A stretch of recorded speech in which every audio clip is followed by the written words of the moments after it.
Pondering God, Chapter 28, Whatever is Right. My favorite movies all have a theme running through them in which good triumphs over evil.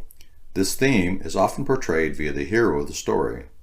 Somewhere along the way, the hero, surrounded by the bad guys, is often beaten, tied up, tortured, mocked. You get the picture.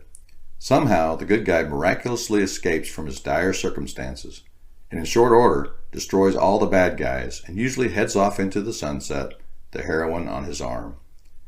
There are some movies that don't end up quite like that. Braveheart comes to mind. William Wallace is the great Scottish hero who leads his people in a revolt against England. Fearless, strong, and brave are his qualities.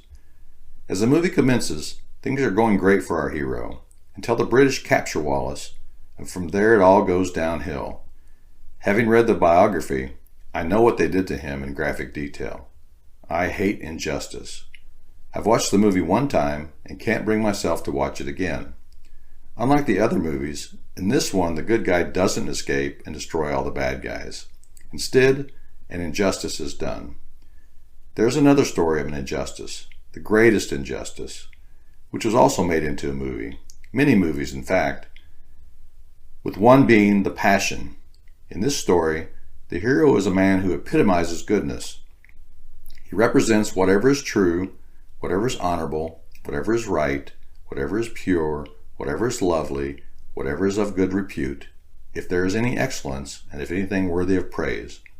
And yet, at the end of the story, this man is beaten with rods, beaten with fists, mocked, spat upon, jeered at, laughed at, falsely accused, and finally crucified.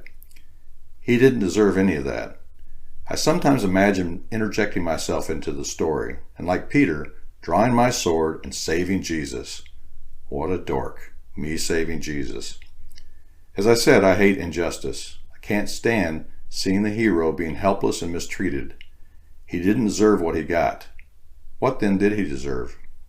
In Revelation 5, verse 11, John writes this, "And I looked, and I heard the voice of many angels around the throne, and the living creatures and the elders, and the number of them was myriads of myriads and thousands of thousands, saying with a loud voice, Worthy is the Lamb that was slain to receive power and riches and wisdom and might and honor and glory and blessing."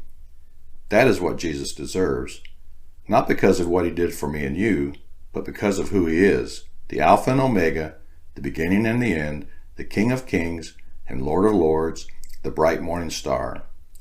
He receives what he deserves in heaven, not only as I write this, but forever and ever. In Philippians 2, verses 9 through 11, Paul says it this way, "For those of you who will listen to the truth.